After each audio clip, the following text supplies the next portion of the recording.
So right now we're going to be continuing working on our desensitizing.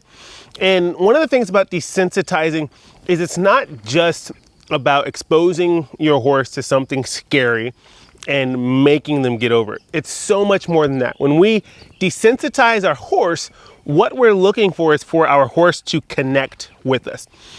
If you think about it, when your horse experiences a really scary object, we want them to choose connecting with us rather than reacting to whatever that scary thing. That is what desensitizing is really about. Building that connection with you, which helps them to ignore or to get over whatever that other scary thing is. Because the more they're connecting with you, the less they are actually physically capable to actually be able to worry about whatever other scary thing is going on. So this is Badger, and he's an old ranch horse, and he just came in not too long ago, and I haven't done anything with him yet. And just to give you an idea, it's not like this is one of my crazy problem horses. This is just your normal run-of-the-mill horse. Has had a pretty good safe experience with most of his people, but there's a couple things here and there that the owners want worked on, and so that's why he's here.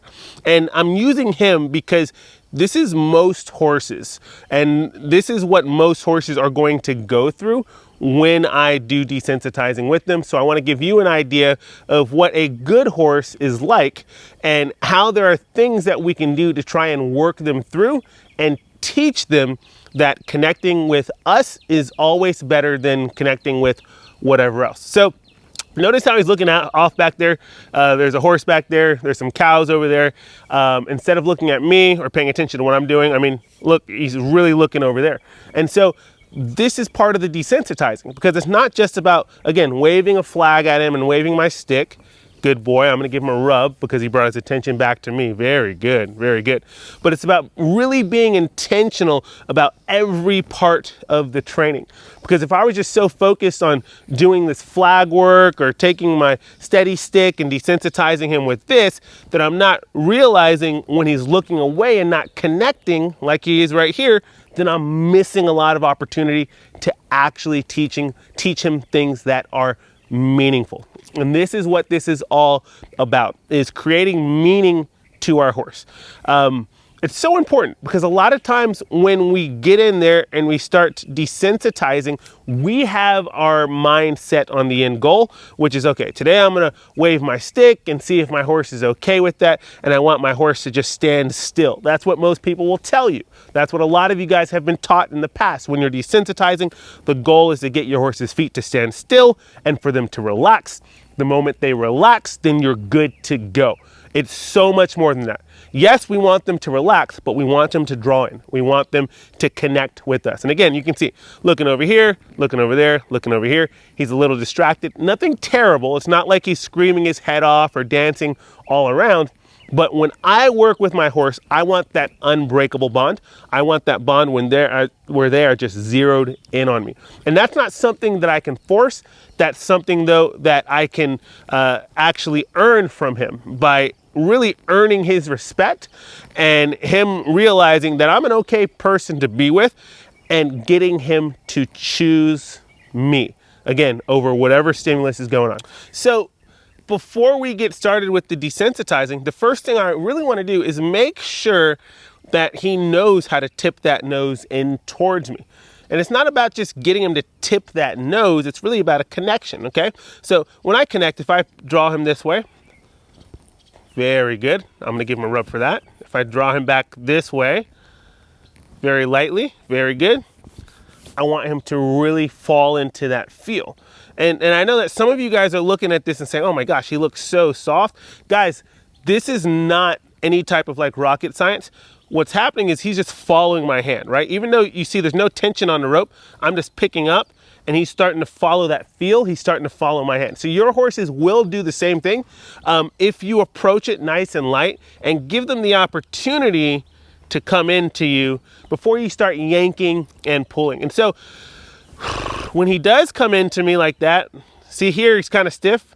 I waited. I'm gonna ask for a little bit more.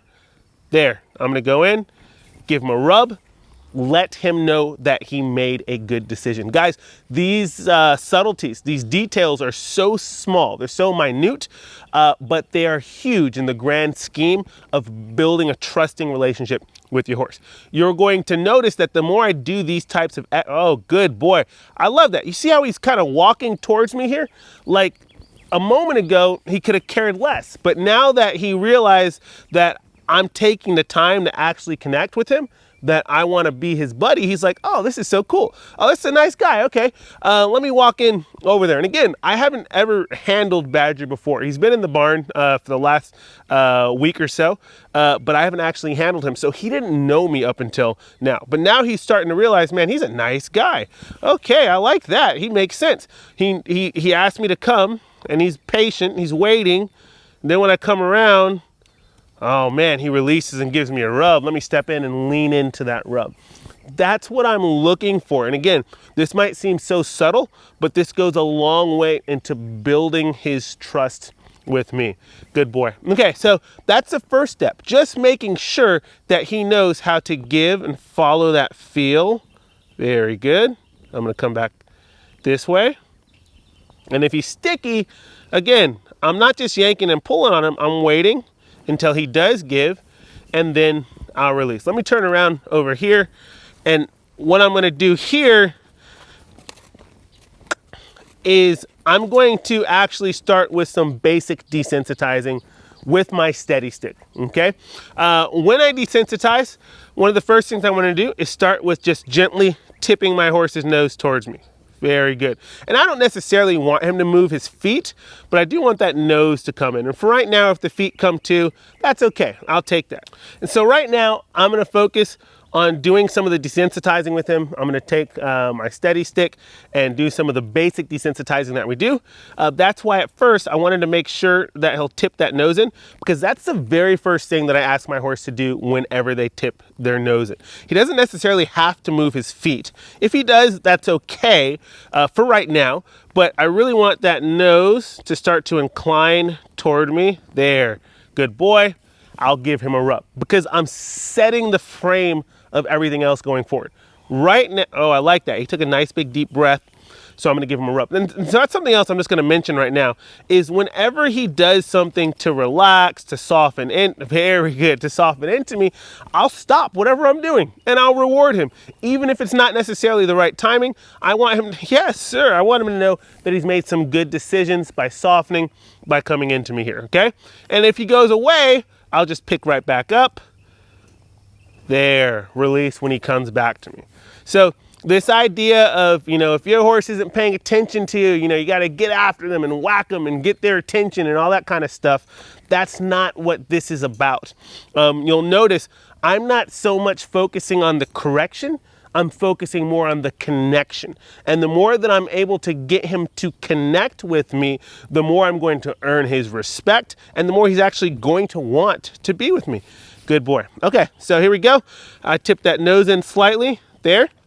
Really important, you guys, when you are desensitizing your horse, you want to be in a safe position. So you don't want to be standing right in front of your horse, because some of these horses, when you desensitize, they might strike out, they might come forward over the top of you. You want to be kind of standing off to the side. I like kind of facing my horse's tail more or less. And then I like keeping my hand up by my horse's eye. This is really important too, because it helps to protect you, right? So he's gonna always protect that eye. If he were to kind of swat that head into me, and some of these horses, especially the drafts, they've got big old heads. If they were to knock you in the head, they could give you a concussion. So keep that hand up nice and high. That way he's gonna protect that eye and not bring that eye into your hand. So you always wanna take safety measures, set yourself up, set him up to be safe so that you stay safe in the process, okay? Now, I'm just gonna let him stand here for a moment. First, a lot of times people will just go in and start desensitizing, but I want him to become comfortable with me in this position. And again, I'm going to try my best to exercise good, safe habits, even though right now, he seems pretty quiet, seems pretty relaxed, but I'm not gonna take that for granted. Again, I'm gonna keep that hand up nice and high. Very good. Something else that I wanna point out is notice how when he came really deep over, I'm like, let me just I want you right there, just slightly inclined, but I don't want you kind of cutting me off, right? Okay. And again, going back to the details that we pay attention to. If he's not with me, I'm not continuing. I really want, this is about connecting every step of the way. And these are principles that I want you to take with you into even the mounted work that you do. Because if you skip these steps, then you're much more likely to end up having an accident, end up having things go sideways. But if you stay connected every step of the way, you guys are going to be able to work with each other in a way that builds that trust as you move forward. Very good. I love that. Good decision there. So I'm going to start with just going right over the middle of his back here, okay? And as I do this, I'm going to be paying attention to not just finding a sign of relaxation, but is he connecting, okay? So I'm going to stop for a second, because notice the moment I started adding this stimulus, his nose started to tip back this direction, right? When I first started, he was more this way, he was soft, right? Right now I'm not doing it. He's like, oh, okay. But then once I go to putting that over his back, watch his face start to swing this way. Again, these are the details. These are the subtleties that really, really exponentially increase your ability to connect with your horse in a way that's meaningful. So what I'm going to do is, at first, I'm just going to continue, and I'm just going to make a note here, because most people would have said, man, he did really good, right? He didn't move his feet. He wasn't dancing around. Just take the pressure away and leave that horse alone, right? But again, that's not the only thing we're focusing on. I really want to get him, good boy, to connect, which he's connecting when I'm not adding the pressure, which is good. But now we want to get him to connect when I'm adding the pressure. So here's what we're going to do. I put the pressure on, say again, that nose swings out. I'm going to give him a few moments to see if he inclines by himself. He's really going the opposite direction. He's going way over there. And if after a few moments he doesn't make that decision by himself, then I'm going to encourage him to come this way towards me, okay? So one of the things that I want to do to make sure that I'm encouraging him is I'm going to take that big, exaggerated, deep breath. I'm going to see if I can get him to draw to me that way. That's not working. Now, I'm going to go ahead and use my hand to try to encourage him gently this direction. Now, the moment that he starts to incline that nose towards me, I'm going to immediately take away all the pressure to let him know that he made a good decision. Here we go. I'm going to start tipping that nose towards me. I'm going to tip. See, he really doesn't want to connect right now because he says, what's he doing with that stick? He's starting to come over. Right there. I'm going to take a nice big deep breath. I'm going to give him a rub. I'm going to hold him here for this rub. I'm going to let him know that he made a really good choice. Oh, good. He took a big deep breath there. That's really good. He made a really good choice by, good, he's licking and chewing, by connecting with me rather than trying to avoid what he's afraid of.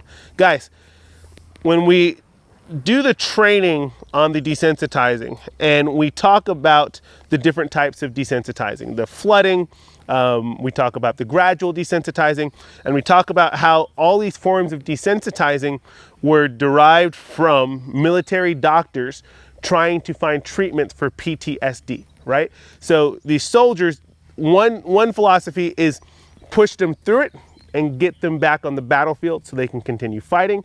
Another philosophy, and it works, however, there's going to be reoccurrences of those fears. And how many of you guys know that when you're working with your horses, that there are times when you think you've worked through something, but then all of a sudden, out of nowhere, they're freaking out, or there's a reoccurrence of that bad behavior or that fear, right? Because it was never really addressed on a fundamental level. What we're working on is gradual desensitizing, not just flooding them and pushing them and shoving them through it.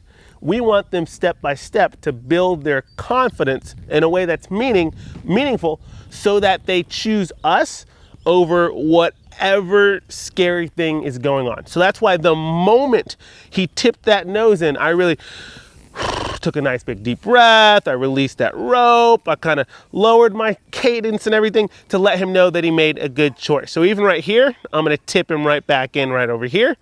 Good boy. And I'm gonna give him a rub, let him know that he made a good decision because of that, okay? So I'm gonna go right back to it again. Let me position him here, good. And again, I'm gonna start by tipping that nose in because we wanna start in the right place, set him up. Good boy. And now I'm gonna go right to desensitizing. Now, I just wanted to point out that this time, he didn't just swing that head away as deep as he did that first time. So we're making progress. Again, these are some of the little things I really want you to pay attention to when you're working. Because if you don't recognize the progress, then you're going to lose opportunities to reward him for that progress, okay? So I like that he didn't just crank that nose all the way around like he did the first time. I'm gonna go right back to it. Here we go. I'm gonna start with tipping that nose in gently. I'm gonna add the pressure. Look at that. That time, he didn't even swing that head around. I'm gonna give him a rub for that because he made a really good decision with that. So, what you're gonna do next is you would go through the rest of his body, just like we normally would with our desensitizing. You might desensitize that hind end. And again, notice how when I go to the hind end now, that head is cranking over that way. I'll just tip back in towards me and continue that hind end, okay? And I'll release when that nose starts to come towards me. So you're gonna do this with all the components of his body. And again, as he's cranking away, always just bring him back in. Good boy, and give him a rub. So, just like we did with the pressure over the middle of his back, you're gonna work through his entire body, okay? So, front end, over the back, the hind end, the back legs, the front legs as well. And make sure that he is consistent and good with it. But not just that he's standing still. Remember, we're looking for connecting, right? We're looking for his interest to choose me over worrying about whatever else is going on. And you can see a huge difference in the way that he's interacting with me versus when we first started. And it's all because of being very intentional about building that trust and that relationship every step of the way.